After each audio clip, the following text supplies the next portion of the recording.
Pessoal, bom dia. Espero encontrar todos muito bem. Como prometido, a gente vai dar início ao nosso evento de hoje, às 10h05, pontualmente. Ainda tem um pessoal entrando, mas até para não atrasar o nosso cronograma, acho bom a gente já começar. Bom, em primeiro lugar, meu nome é Jonathan, sou advogado aqui da área tributária do escritório Ares Westing, e hoje a gente vai falar um pouquinho sobre a reforma tributária no setor de seguros. Esse evento, pessoal, é muito mais uma sequência aí de uma série de eventos que têm sido preparados aí pelo nosso escritório. Nós já falamos um pouquinho há 2 meses sobre a reforma tributária no setor do agronegócio, no mês passado, reforma tributária no setor financeiro. Inclusive, esse é um evento que eu recomendo fortemente que vocês, se possível, assistam a esse evento sobre a reforma tributária nos serviços financeiros, até porque ele impacta bastante a nossa conversa de hoje. Vocês vão ver. Esse evento foi conduzido aí pelo excelente Victor, advogado e sócio aqui do escritório também.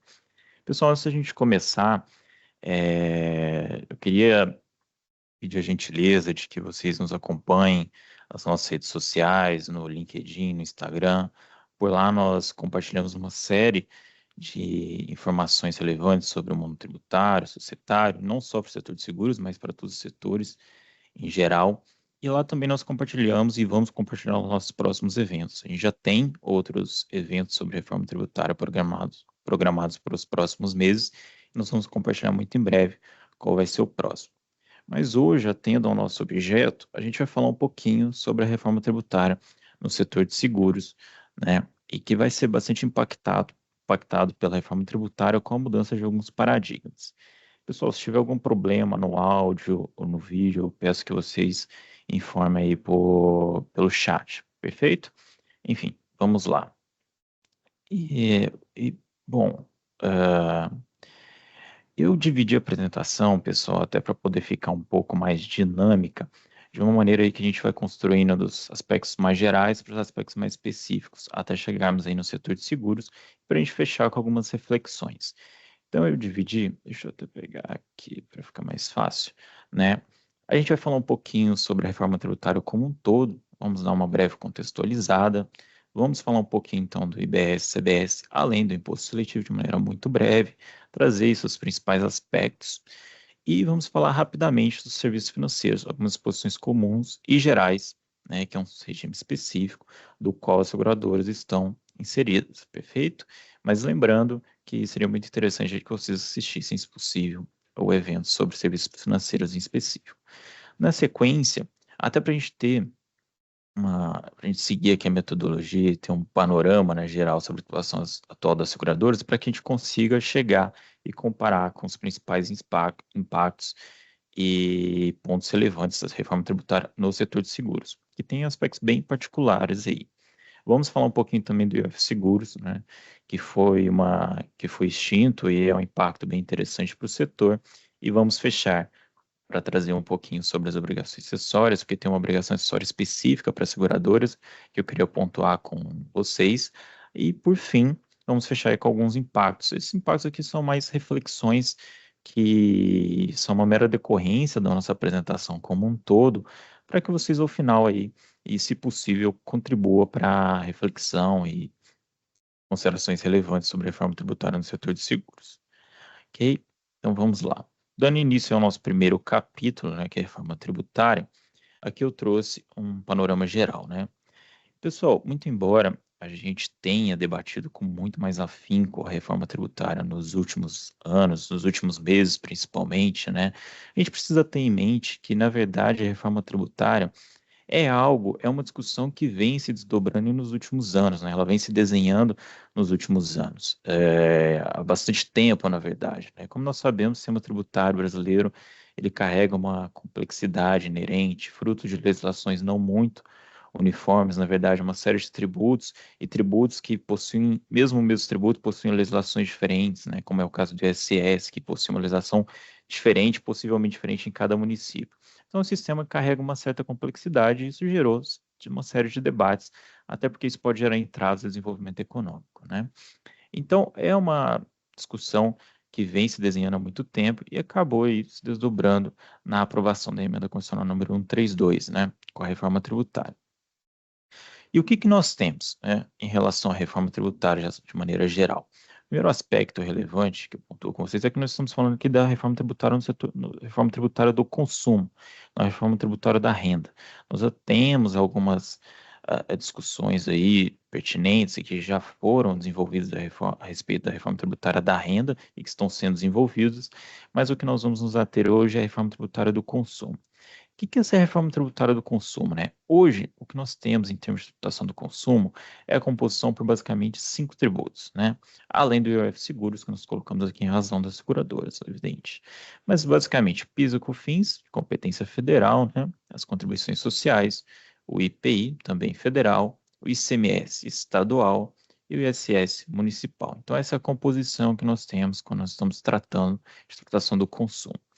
Esse sistema como um todo, com a reforma tributária, passou a ser um IVA, passou para um IVA, né, um Imposto sobre o Valor Agregado. Em outros países, esse IVA é um IVA único. No Brasil, se optou por um IVA dual, que vai se desdobrar, então, entre a CBS, a Contribuição sobre Bens e Serviços, né, de competência federal, com a finalidade de substituir o PIS, COFINS, IOF Seguros e o IPI, e o IBS, um subnacional, né, dividido entre estados e municípios, com a finalidade de substituir o ICMS e o ISS. Né? Então, nós temos aí, com a nossa reforma, um IVA dual. Além do imposto seletivo, né, que é uma criação, o famoso imposto de pecado, a gente vai falar um pouquinho sobre ele. Né? E só um paralelo, pessoal, é que vocês devem ter notado que aqui, no final, eu coloquei uma observação que o IPI foi mantido para alguns produtos. Né? A ideia inicial era extinguir o IPI também, assim como os demais tributos sobre o consumo, mas fruto de uma pressão do setor, principalmente daqueles produtos, daquelas indústrias na Zona Franca de Manaus, ele foi mantido aí, especialmente para os produtos da Zona Franca de Manaus. Perfeito? Então, em termos de cronologia, o que nós temos, então? Em 2023, fruto do PEC 45, nós tínhamos outra PEC também, mas prevaleceu essa 45, nós tivemos a aprovação da emenda constitucional da reforma tributária, né, o número 132. Então, aqui nós tivemos uma aprovação da reforma tributária em âmbito constitucional, o que já é algo bem relevante, né? E essa reforma tributária veio com a perspectiva de simplificar o sistema, de uniformizar as legislações, né? A ideia completa, a ideia por trás da reforma tributária é exatamente essa de tentar simplificar o sistema e se adequar até a modelos de outros países, países europeus, por exemplo.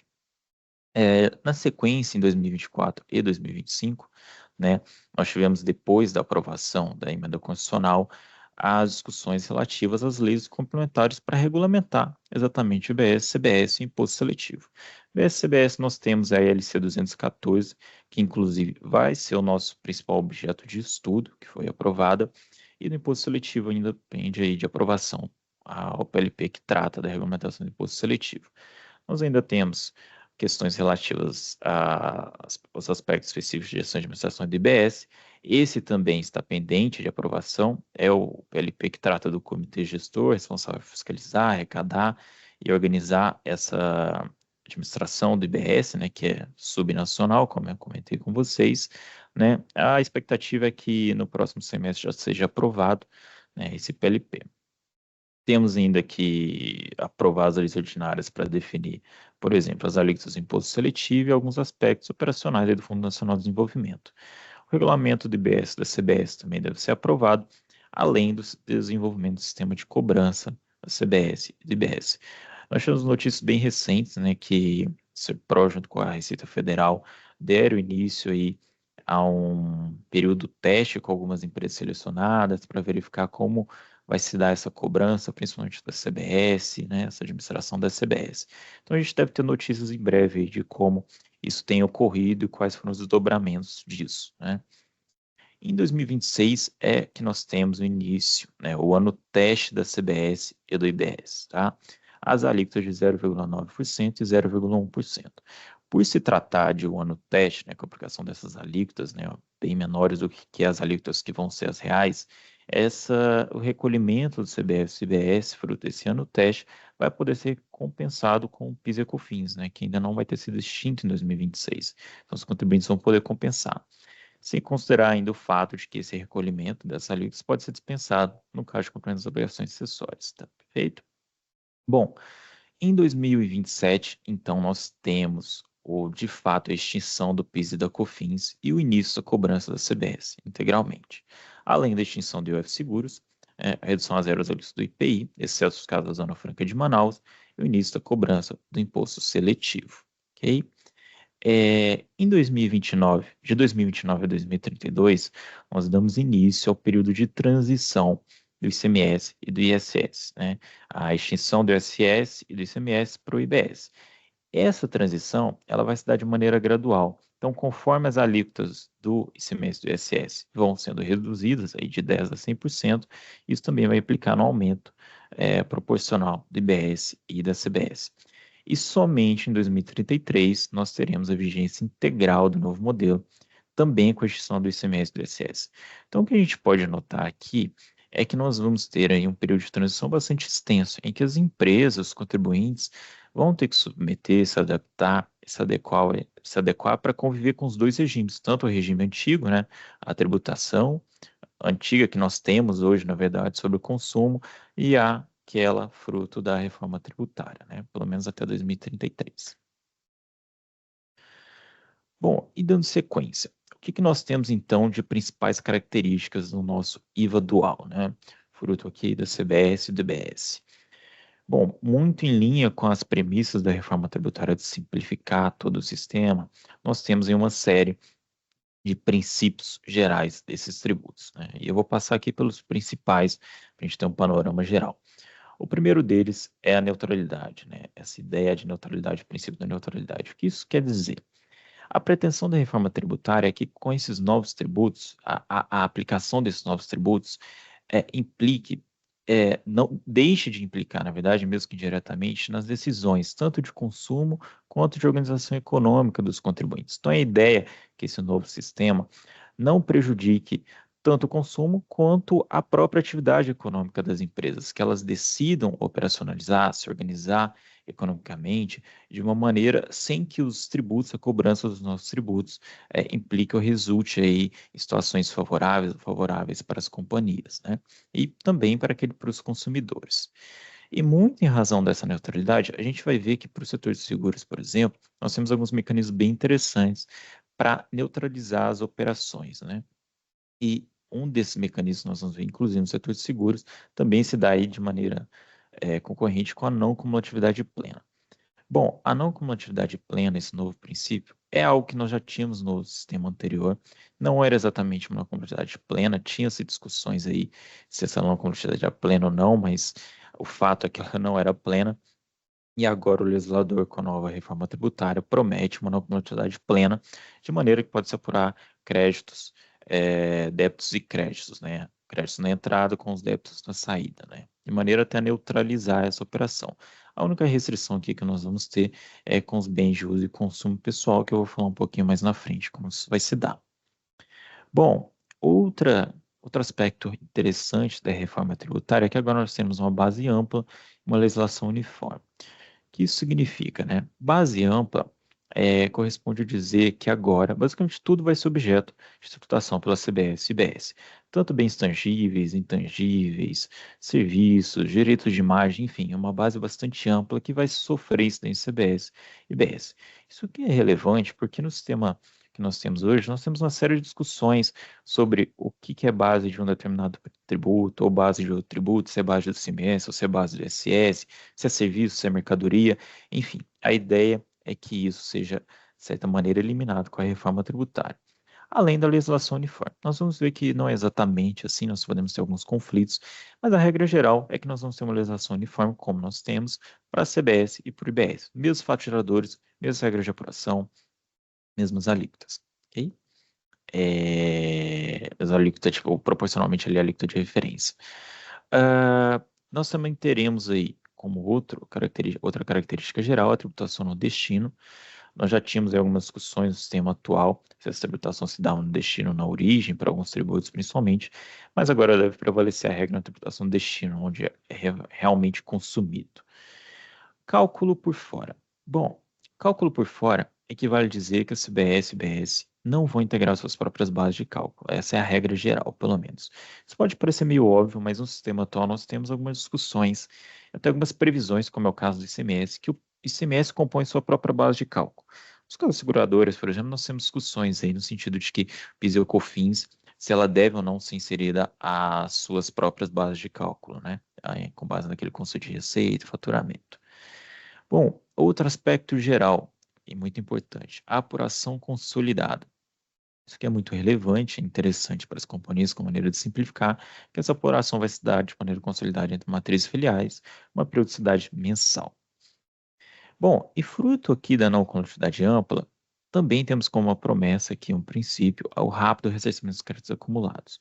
Temos aí prazo de 30, 60, 180 dias, temos condições e critérios específicos, mas a regra é que nós temos um rápido ressarcimento dos créditos acumulados. Isso é muito relevante, inclusive para as seguradoras, porque se você está sujeito a não conectividade plena, né, apuração de créditos, pode ser que você apure um saldo credor, por exemplo, né, que você pode realizar o ressarcimento, mas isso aí vai depender da obediência aos prazos e algumas condições.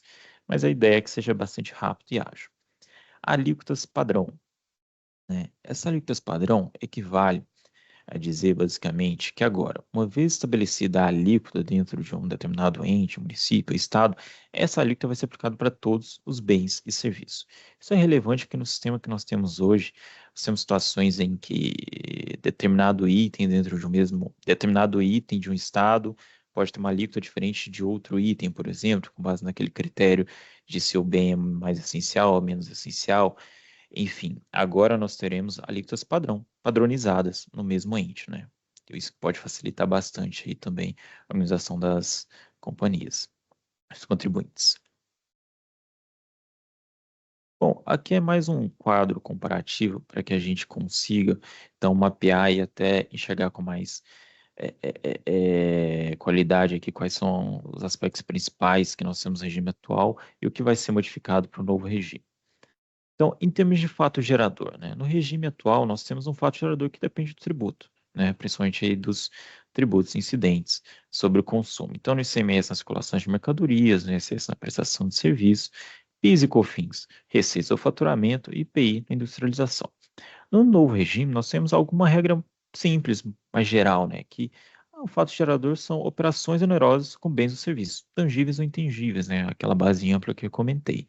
Temos hipóteses de operações não onerosas, como no caso de contribuem partes relacionadas, mas a regra geral é essa: operações onerosas com bens ou serviços. Então, muito mais simples, né? Pelo menos essa é a ideia. Temos de imunidade, seguimos com a regra geral de imunidade na exportação. Na legislação no regime anterior, que é o regime atual, né, nós tínhamos aí também a regra de imunidade na exportação, mas isso dependia de previsão em cada uma das legislações, e agora uma legislação só, né, uniformização da legislação. Momento da ocorrência. O momento da ocorrência seguia a mesma lógica, dependia do tributo. Né? PIS/COFINS, por exemplo, no reconhecimento da receita, ICS na prestação, ICMS na circulação. No novo regime que nós temos é basicamente a ocorrência no fornecimento. Temos a hipótese em que, ainda que não encerrado o fornecimento, caso tenhamos a antecipação do pagamento, o legislador estabeleceu pagamento proporcional do IBS de acordo com a parcela adiantada. Okay? Mas a regra geral é o fornecimento. Local. Aqui, como eu mencionei, vai tentar seguir o princípio do destino, né, onde ocorre o consumo, que particularmente no caso do bem imóvel, por exemplo, local da entrega, local do município de adquirente, ou localização do bem imóvel. Quanto à legislação atual, nós tínhamos discussões, por exemplo, no caso do ISS, a tributação se dava na origem ou no destino. Isso dependia do serviço prestado, por exemplo, que determinaria se seria na origem ou no destino. Bom, em termos de base de cálculo, né? Base de cálculo no novo regime é muito mais simples, é o valor da operação.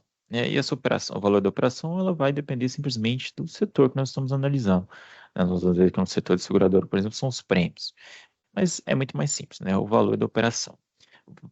Sujeito a alguns ajustes, claro, né? Ajuste de juros, multa, eventualmente, por exemplo, mas a ideia é que é o valor da operação. Temos de alíquota, né? Como eu mencionei, a alíquota combinada do CBS e do IBS vai ficar em torno de 28%, com algumas hipóteses de reduções, nós vamos falar um pouquinho mais na frente, mas a alíquota deve ficar em torno de 28%. Isso é uma estimativa, isso ainda vai ser definido.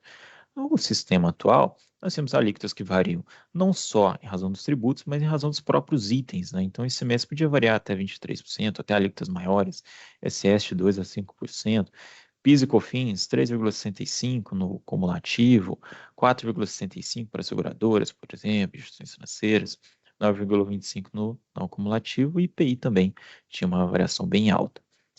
Sujeito ativo, a União fica com a CBS, os estados territoriais e municípios com a IBS, enquanto no sistema atual nós tínhamos uma divisão, né, ali de que a União ficava com o IPI e PIS/COFINS, os estados com o ICMS e o município com o ISS.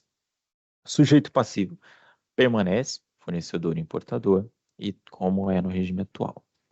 Em termos de crédito, bom, como eu mencionei, no sistema atual nós temos a não cumulatividade aplicável a alguns tributos, né? Com exceção do ISS, que não é permitida a apuração de crédito, ela é aplicável ao ICMS, PIS, COFINS e IPI. Só que a não cumulatividade para esses tributos não é ampla, né? Aqui a gente sabe que no novo regime, como eu mencionei, nós teremos a restrição de itens de uso e consumo pessoal, tais como joias, armamentos, munições, mas a ideia é que o crédito seja amplo, some crédito basicamente sobre todas as entradas. Aqui, no regime atual, nós temos uma série de discussões que dependem, por exemplo, do tributo que nós estamos discutindo, né? Alguns tributos têm uma possibilidade de creditamento mais restritiva, como é o caso do IPI. PIS e COFINS já foi levado aos tribunais superiores para se definir que são os insumos essenciais e relevantes. Então, a gente tem uma série de discussões sobre a possibilidade ou não dos créditos no regime atual, e a promessa é que isso seja reduzido, pelo menos, no novo regime, né? E aqui um dado interessante é que a grande parcela do contencioso que nós temos hoje são discussões relativas ao creditamento ou não para esses tributos, principalmente PIS/COFINS. E a ideia é que isso seja bastante reduzido, né, com a nova reforma tributária. Então aqui foi só um panorama geral, né, dos principais aspectos da reforma tributária. E o imposto seletivo, né? De maneira muito breve, porque, como já está aqui no início, ele é inaplicável às seguradoras, porque ele vai basicamente incidir aí na produção, extração, utilização de bens e serviços prejudiciais à saúde e ao meio ambiente, tais como aeronaves, produtos fumígeros, bebidas alcoólicas, açucaradas, enfim. Não é aplicável às seguradoras, então a ideia aqui foi só trazer para vocês que a existência desse imposto seletivo. E bom, pessoal, toda reforma tributária, toda reforma no geral, ela traz, de maneira inerente, uma dificuldade de conciliar alguns interesses, né? Por exemplo, o setor de serviços pressionou bastante o Congresso Nacional porque existe uma perspectiva de que a carga tributária para o setor de serviços aumente um pouco, né? Porque o setor de serviços, além do piso da COFINS, estava sujeito ao ISS, que nós vimos de 2 a 5%, e agora ele vai estar sujeito à alíquota geral, aplicável a todos os setores aí, que deve ficar em 28%. Então, existe a perspectiva de que haja um aumento da carga tributária, e isso gerou uma pressão em cima do Congresso Nacional para que fossem aprovados regimes diferenciados específicos, né? Outros frutos, não só dessa pressão, mas de aspectos sociais, também foram aprovados. Então, o que nós temos hoje, basicamente, é alguns regimes diferenciados, como da cesta básica com alíquota zero, outros com redução em 60% da alíquota, como dispositivos médicos, alguns com redução em 30%, como serviços profissionais, além de outros. O próprio IPI da Zona Franca de Manaus foi fruto dessa pressão também, em razão da premissa inicial de extinguir o IPI, mas que isso prejudicaria as indústrias situadas na Zona Franca de Manaus, então foi mantido para esses produtos lá. Nós ainda temos os regimes específicos, né? O que são esses regimes específicos? O legislador permite que a lei complementar introduza regras um pouco distintas em relação à base de cálculo, alíquotas e regras de apuração para esses regimes específicos, né? Então, nós temos o setor de combustíveis, serviços financeiros, onde está a seguradora, tá? Então, aqui, de novo, recomendo que vocês assistam o evento sobre serviços financeiros em específico, mas também temos planos de assistência de saúde, bares, SAFs, enfim, uma série de setores aqui nesses regimes específicos. Nós vamos nos ater agora, inicialmente, mas bastante breve, às características gerais do regime específico de serviços financeiros, para então a gente entrar no das seguradoras. Bom, e em termos de serviços financeiros, o que nós temos aí de maneira bem geral e comum? Aqui a ideia é a gente passar brevemente, né, por essas características gerais dos serviços financeiros, que também são aplicáveis às seguradoras, e depois a gente entra nas particularidades das seguradoras. Mas o ponto é que essas regras são aplicáveis às seguradoras também, né? Só tem regras específicas que a gente vai detalhar. Bom, o legislador estabeleceu então que dentro dos serviços financeiros nós temos algumas operações que estão sujeitas a esse regime, tais como operações de crédito, câmbio, com títulos e valores imobiliários, securitização, seguros e resseguros. O relevante aqui, que eu destaquei para vocês, é que nós não vamos falar, até porque não está dentro dessas hipóteses, as operações de seguro de saúde. Existe toda uma capitulação específica para o seguro de saúde e que a gente não vai debater aqui nesse momento. Nós vamos nos ater ao setor de seguros e resseguros. Também entra aqui, por exemplo, intermediação de consórcios, seguros e resseguros. Há uma série de outros setores aqui, pessoal, só coloquei aqui os principais. O que nós temos aí de relevante em termos de sujeição passiva, né? Quem são os contribuintes dos serviços financeiros, né? Para fins de CBS e BS. Isso está lá no artigo 183 da LC 214 e basicamente são aquelas pessoas jurídicas que compõem o sistema financeiro nacional. Dentre elas, as seguradoras e resseguradoras, além dos bancos e TVMs. Mas não só isso, pessoal. A legislação ainda trouxe que outras pessoas físicas e jurídicas que, ainda que não supervisionadas nesse momento, mas que vierem a ser supervisionadas, podem ser consideradas contribuintes CBS e IBS. Além das pessoas que, mesmo que não supervisionadas, mas prestarem serviços financeiros de maneira habitual e profissional, ainda podem ser considerados contribuintes, tá? Da CBS e IBS. Termos de base de cálculo, né?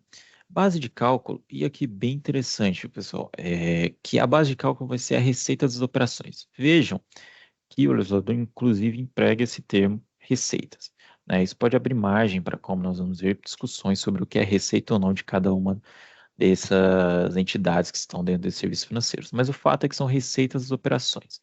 E as operações, basicamente, aqui vai depender do setor que nós estamos discutindo. Descontado algumas deduções permitidas, né, essa é a regra geral. A gente vai ver que no setor de seguradora, seguros, a gente tem regras específicas do que pode ser ou não deduzido, perfeito?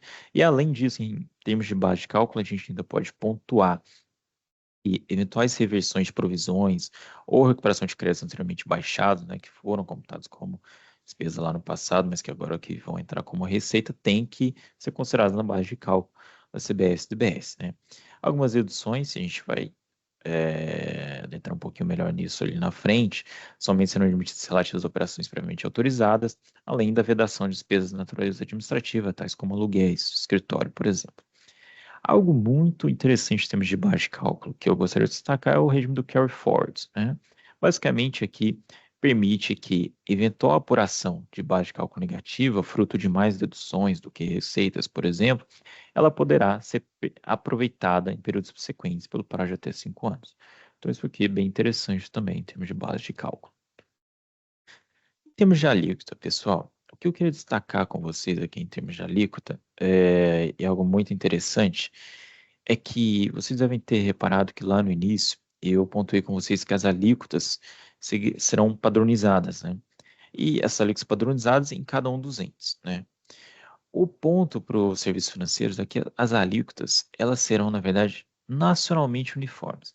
Isso significa que a alíquota, uma vez estabelecida para os serviços financeiros, ela vai ser aplicada em todo o território, né? Então, isso aqui impede, por exemplo, que determinado município, por exemplo, o estado, estabeleça uma alíquota distinta ali no seu território para os serviços financeiros. Elas vão ser nacionalmente uniformes. Elas ainda vão ser estabelecidas, tá? E elas vão ser estabelecidas de uma maneira que seja mantida a carga tributária das instituições financeiras, bancárias, né? É um detalhe importante. Então, tem todo um critério aqui, uma metodologia sobre como isso vai ser estabelecido, mas basicamente eles vão identificar qual que é a carga tributária atual das instituições financeiras bancárias sobre as receitas de juros, empréstimos, somado àqueles créditos que as instituições financeiras não podem tomar, mas que agora vão poder tomar, né? Porque em razão do sistema não acumulatividade, vão fazer esse cálculo e vão calcular a alíquota de uma maneira que seja mantida a carga tributária das instituições financeiras, considerar esses dois aspectos, aqueles valores que não podem ser creditados e a carga tributária atual sobre juros e empréstimos, basicamente, tá? Uma vez estabelecidas essas alíquotas, têm que ser proporcionais à alíquota de referência, né? Então, a IBS e a CBS, dentro daquela alíquota de 28% que eu coloquei para vocês, cada tributo tem uma representatividade, as alíquotas dos serviços financeiros vão ter que seguir também essa proporcionalização, além de que essas alíquotas ainda devem seguir e observar as regras de transição, né? Que eu coloquei para vocês que vão ali de 2026 a 2033. Então, os serviços financeiros também devem seguir a regra de transição, né? Então, a majoração da alíquota ela vai ser gradual, por exemplo, né? Seguido da redução aqui do CMS e do ISS, como eu pontuei para vocês lá no início. Bom, e aqui, pessoal, já para a gente avançar e falar um pouquinho, né, do que de fato é objeto do nosso evento, é a tributação das seguradoras, né? Então, primeiro a gente vai falar um pouquinho aqui sobre a tributação atual das seguradoras para que a gente consiga comparar com o novo sistema. O que que nós temos aí em termos de tributação atual das seguradoras? As seguradores estão sujeitos ao PIS/COFINS pelo regime cumulativo, né, incidente sobre o faturamento, né, há uma alíquota combinada de 4,65, 0,65 de PIS e 4 de COFINS. Perfeito? Vedada a apuração de crédito. Ok? Em relação à base de cálculo, né, das seguradoras, o que que nós temos?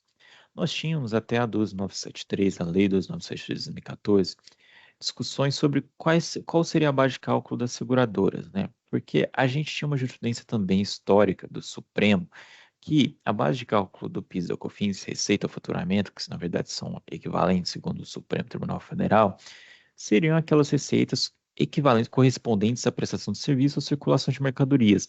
Então, tinha uma discussão se os prêmios de seguros, por exemplo, se enquadravam nessa definição, né? Mas o Supremo veio para encerrar essa discussão e dizer que, no caso das seguradoras, os prêmios são basicamente a base de cálculo do PIS e da COFINS, tá? E além dessa discussão sobre qual seria a base de cálculo do PIS e da COFINS, se os prêmios entravam ou não, também surgiu uma discussão, e que ainda vai ser objeto de definição, vale bastante a pena acompanhar, essas receitas financeiras, né, de reservas técnicas, devem ou não ser inclusas na base de cálculo PIS ou COFINS. Como nós sabemos, as seguradoras, elas devem registrar, né, é uma obrigação regulatória de constituição dessas reservas técnicas que podem também estar sujeitas a receitas financeiras. Então, a discussão é se essas receitas financeiras incidentes sobre essa obrigação regulatória de constituição de reserva devem ou não ser inseridas na base de cálculo PIS e da COFINS. E a discussão toda muito alinhada se receitas financeiras são receitas da atividade da seguradora, se estão alinhadas à noção de receita e faturamento, né?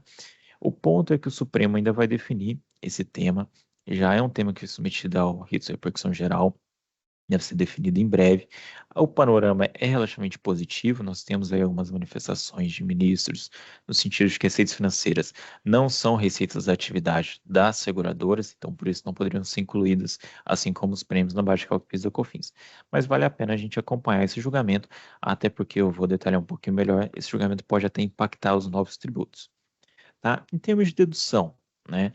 E aqui eu adianto que as limitações realizadas aqui pelo legislador em relação à base de cálculo, que pode ser deduzido ou não, é muito parecido com o que nós vamos ter no novo regime, tá? Mas basicamente o que pode ser deduzido são as indenizações correspondentes aos sinistros, né? Justamente deduzidas as importâncias recebidas a título de co-seguro e resseguro, salvados e outros ressarcimentos. Nós temos também o IOF sobre prêmios, né? Ou quando ainda nós estamos tratando do panorama geral das seguradoras, o regime atual. Pode gerador recebimento parcial integral do prêmio, nenhuma complicação aqui, enquanto os contribuintes são as pessoas físicas ou jurídicas seguradas, mas os responsáveis são seguradoras ou aqueles responsáveis pela cobrança do prêmio. A base de cálculo é o valor dos prêmios, né, muito em linha com o que nós discutimos ali do julgamento do Supremo. Quanto à alíquota geral, apesar de ser geral de 25%, ela pode chegar aí até a alíquota zero.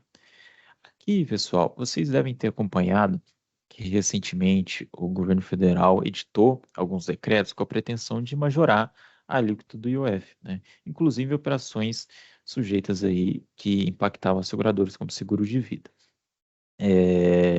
Mas logo na sequência, né, o Congresso ele aprovou um decreto que sustava os efeitos do decreto editado pelo governo federal, né? Basicamente sob a justificativa de que o governo federal estava utilizando o IOF com fins arrecadatórios e não com fins da extrafiscalidade, né? Então, havia uma série de impactos e discussões se seria possível ou não o governo federal simplesmente aumentar as alíquotas do IOF sem com a simples finalidade de arrecadar, né?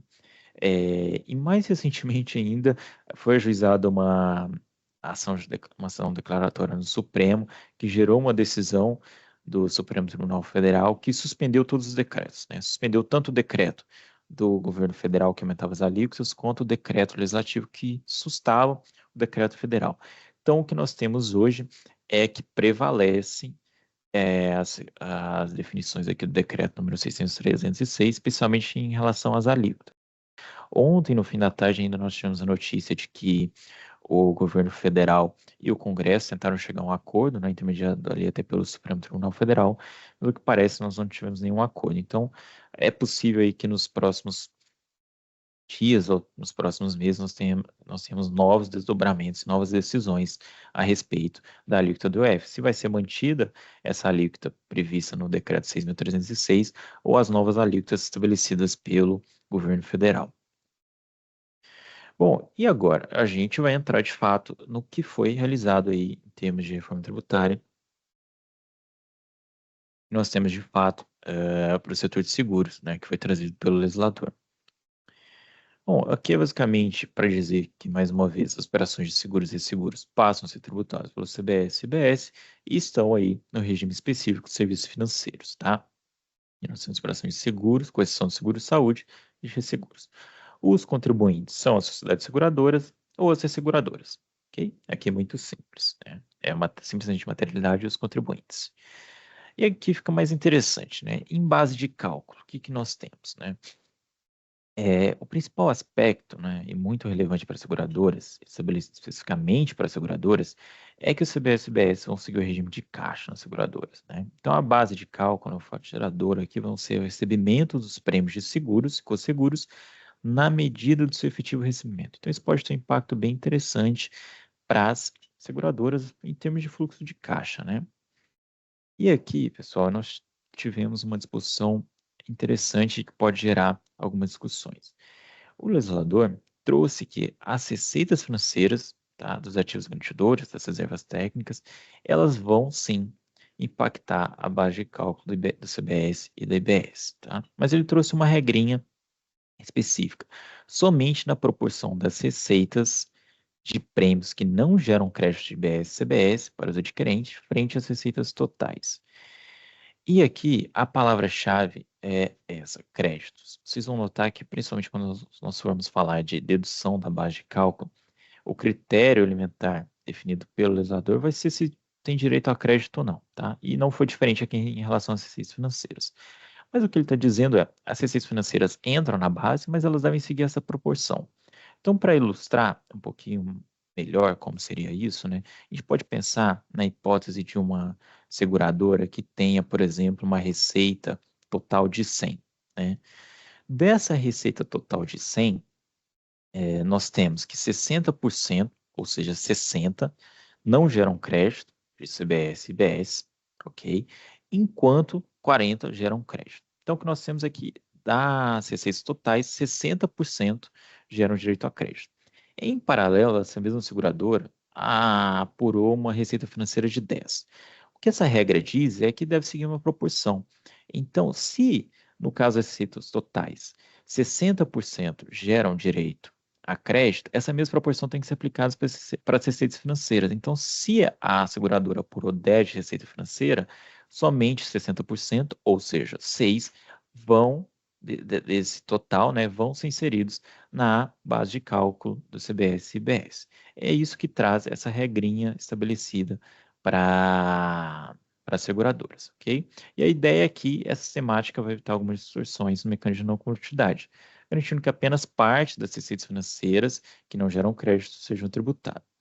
E é curioso, né, porque inicialmente no projeto, essas receitas financeiras tinham sido excluídas, né, a incidência sobre as receitas financeiras, mas voltaram aí com a LC 214. E por que isso deve gerar alguma discussão, né? Como eu falei, como eu mencionei na parte do panorama geral das seguradoras, nós teremos aí muito em breve a decisão do Supremo se as receitas financeiras, né, das reservas técnicas, devem ou não ser inseridas na base de cálculo do PIS e da COFINS. Tá? E por que eu acho que isso pode impactar essa decisão do Supremo, se favorável, né, no sentido de que as receitas financeiras não podem ser inseridas na base de cálculo do PIS ou COFINS, pode impactar os novos tributos. Porque nós vimos que, em termos de base de cálculo, o legislador utilizou até a expressão receita das operações. Então, se ele utilizou uma receita, utilizou essa expressão, a gente pode ter margem para permanecer discutindo se as receitas financeiras são receitas das operações da seguradora, né? Se elas se enquadram, né? São receitas da atividade da seguradora. Então, é possível, né? Vale a pena acompanhar esse julgamento supremo, porque é possível que a gente tenha novos desdobramentos dessa discussão, inclusive à luz da nova legislação, né? Se essa possibilidade, se essa inclusão das receitas financeiras, ainda que seguindo essa proporção, poderiam ou não ser incluídas na base de cálculo do CBS e IBS. Bom, em termos de dedução da base de cálculo, né? Como eu mencionei, é algo bem próximo ali do que nós já tínhamos na legislação anterior, com algumas particularidades. E, na verdade, é uma particularidade. A particularidade é se dá direito a crédito ou não. Como pontuei já desde o início, agora nós teremos uma coletividade ampla, aplicável inclusive para as seguradoras, né? Então, as seguradoras vão apurar crédito, assim como os tomadores, os segurados, poderão tomar crédito. Então, o critério eleito pelo legislador, no caso aqui das deduções, é também se tem direito a crédito ou não. Então, no caso dos sinistros, né, as indenizações com sinistros, o que o legislador trouxe é, se o tomador puder tomar crédito dessas indenizações com sinistros, não poderá haver a dedução na ótica da seguradora. Por outro lado, essas indenizações com sinistros poderão ser deduzidas da base de cálculo da seguradora, caso o tomador não seja contribuinte do IBS e CBS, porque ele não vai poder tomar crédito. Okay? Então, a lógica é essa. Se pode tomar crédito, na visão do tomador e do segurado, não pode deduzir na seguradora. Se pode tomar crédito, na lógica do segurado tomador, não pode deduzir na seguradora. Ok? E além disso, né, os valores pagos referentes às instituições de prêmios, que houverem sido computados como receitas, inclusive o cancelamento, poderão ser deduzidos da base de cálculo. E um ponto muito legal aqui dessa reforma tributária para o setor de seguros é que agora os valores pagos referentes ao serviço de intermediação de seguros e resseguros poderão ser deduzidos da base de cálculo CBS e IBS. Aqui, o que nós tínhamos no regime atual era uma discussão bastante intensa se esses valores poderiam ser não deduzidos da base de cálculo, mas agora nós temos uma previsão expressa na nova legislação de que é possível essa dedução, tá? Além da possibilidade de dedução dos valores relativos aos prêmios das operações de conseguro cedido e as parcelas destinadas à construção de reservas ou provisões técnicas, ok? Como mencionei, as seguradoras agora estarão sujeitas a não complexidade ampla, então complexidade de crédito amplo, inclusive na ótica do segurado, que pode aproveitar os créditos, tá? E poderá haver incidência sobre as parcelas de reservas técnicas, que forem retidas como receita própria, e alíquota zero às operações de resseguro. Essa parte bem tranquila, né? Muito tranquilo aqui para a gente lidar com isso, algo muito próximo, talvez até do que a gente já tinha. Aqui é só um quadro para a gente ter em mente tudo que nós falamos sobre as seguradoras na parte de CBS e BS, né? E porque eu até pontuei no início que nós notaríamos que no caso seguradoras nós teríamos alguns mecanismos para neutralizar a operação, né? Para fazer prevalecer o princípio da neutralidade, né? E o legislador selecionou aqui exatamente a possibilidade de crédito ou não para definir a questão da dedução, né? E como maneira de neutralizar a operação. Então, só para a gente resumir aqui, né? Se o tomador é pessoa física e jurídica não contribuinte do IBS-CBS, que não pode tomar crédito, a base na seguradora são os prêmios menos indenizações, sem a possibilidade de crédito, tomador segurado. Se o tomador, pessoa jurídica contribuinte, né, que pode tomar crédito, a base é cheia, né, sobre os prêmios. E a ideia é que o ônus é sempre compensado com crédito, e isso, a rigor, neutraliza a operação. Esse é um quadro mais geral e a ideia desse quadro aqui, na verdade, é fornecer para vocês. Essa apresentação ela vai ser disponibilizada a todos vocês, então eu quis montar esse quadro para eventual consulta até dos senhores, caso lá na frente tenham alguma dúvida e queiram comparar pelo menos as regras gerais aí de como é hoje, em termos quando estamos falando de seguradora, e com a reforma, né? Então, a mudança do cumulativo para o não cumulativo e as hipóteses de dedução que são muito parecidas com algumas particularidades. Então, esse é um quadro que, caso os senhores tenham interesse, depois da disponibilização da apresentação, vocês podem consultar para eventual comparação. E IOF Seguros, né? Bom, e em termos de IOF Seguros, como eu mencionei já anteriormente, nós teremos a extinção do IOF a partir de 2027 seguros. Eu coloquei aqui até uma comparação para vocês de como era a legislação anterior e como ficou a legislação, né? Que nós tínhamos antes no artigo 153 da Constituição era a expressão seguro, aqui na hipótese de incidência do IOF, e agora ela foi removida, como vocês podem notar. Então não tem mais aqui o IOF seguros, né? Foi também uma reforma constitucional. E a justificativa para a extinção do IOF seguros é que nos países que adotam o IVA, tais como os países europeus, IOF, incidente sobre um setor específico, como os seguros, ele perde um pouco a compatibilidade com esse sistema, né? Porque você pode onerar esse setor duplamente. Porque esse setor agora, com o IVA, né, que é o Imposto sobre o Valor Agregado, uma base ampla, ele já vai estar sujeito, assim como os demais setores, sujeitos à incidência e cobrança desse IVA, né, no nosso caso IVA dual, sobre todas as operações. Então não faz sentido que você tenha, além desse IVA, mais um tributo específico para esse setor. No regime anterior até fazia um pouco mais de sentido, né? Porque a gente tinha seguradoras sujeitas ali basicamente ao PIS e ao COFINS, sem o ISS, por exemplo, né? Mas agora as seguradoras estão sujeitas ao regime geral do IVA, como todos os demais contribuintes, então perde um pouco o sentido a cobrança desse IOF Seguros. Sem contar a importância social do seguro, né? Como instrumento de proteção às pessoas, dos bens, investimentos. Bom, pessoal, e eu quis também trazer um capítulo específico de obrigação acessória, de maneira muito breve, porque as seguradoras, agora, elas vão estar sujeitas a uma obrigação acessória específica, né? Para as seguradoras, tá? E essa obrigação acessória, basicamente vai determinar, segundo a legislação, está lá no artigo 227, que as seguradoras, elas devem, por meio dessa obrigação acessória, que a gente ainda vai ter aí qual que será o nome, de fato, como ela vai se dar, que as seguradoras vão ter que identificar os segurados ou os estipulantes e os valores dos prêmios pagos por cada um. E qual que é o motivo, né?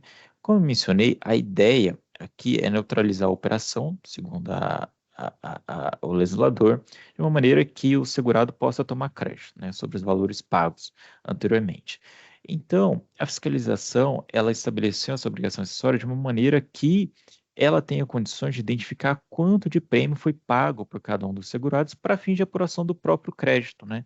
Então, a ideia aqui é facilitar a fiscalização agora que vai ser possível a tomada de crédito, tá? E essa obrigação acessória será uniforme em todo o território, que é algo bem interessante. E ainda, o eventual regulamento pode ainda prever, uma vez preenchida essa obrigação acessória, a dispensa de nota fiscal pela seguradora. Muito interessante isso, né? Porque as seguradoras agora, assim como todos os demais contribuintes, vão estar sujeitos à emissão de nota fiscal, mas no caso da seguradora em específico, o regulamento pode prever uma hipótese de dispensa caso na hipótese de preenchimento correto dessa obrigação acessória, ok? Então, é basicamente isso em relação à obrigação acessória. Achei relevante a gente trazer isso porque é algo muito específico das seguradoras. E agora, encaminhando aqui para o final da nossa apresentação, eu só quis trazer algumas reflexões, né, e aqui da nossa apresentação, para que vocês, se possível, saiam dessa apresentação aqui com algumas considerações e algumas reflexões sobre tudo que nós falamos e como essa reforma tributária vai se dar no setor de seguros, né?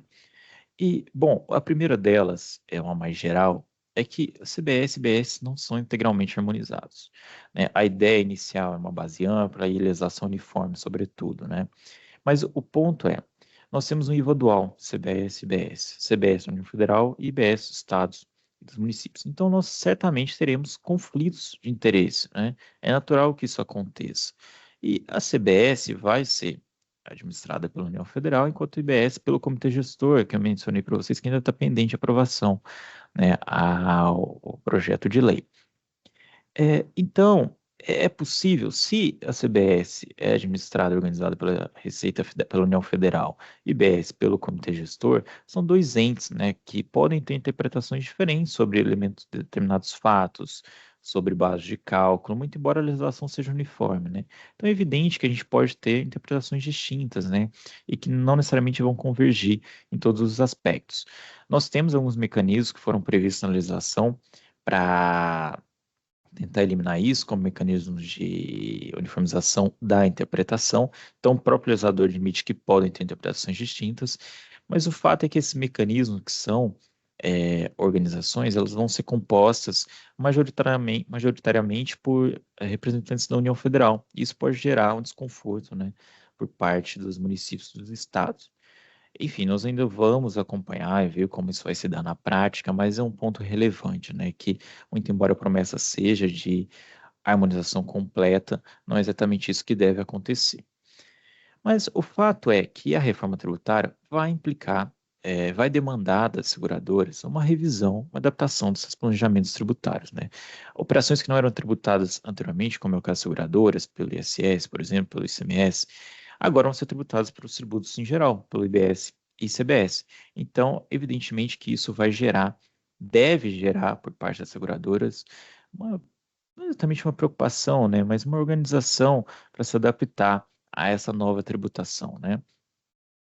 E muito em razão dessa revisão da adaptação de planejamentos tributários, também nós temos aí que pontuar que as seguradoras agora vão estar sujeitas ao regime não cumulativo, apurando o crédito, né, sobre as entradas, assim como o segurado e o tomador também vão poder apurar. Esses créditos, por sua vez, vão ser condicionados ao pagamento. Então, isso vai demandar, por exemplo, até uma certa fiscalização, por assim dizer, dos fornecedores da seguradora, né?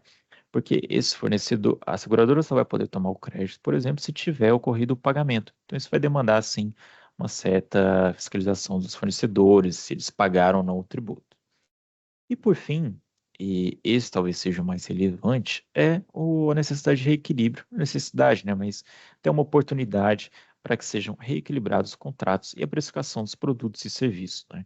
Com a nova tributação, pode ter um aumento de carga tributária, uma redução da carga tributária, vai ser possível apurar crédito, né? O tomador vai poder apurar crédito, então pode ser que seja razoável renegociar os contratos, fruto da possibilidade aí de, de tomada de crédito, além da carga tributária como um todo, né? Então, essa nova reforma tributária vai impactar e deve impactar, na verdade, né, os contratos e a precificação dos produtos e serviços.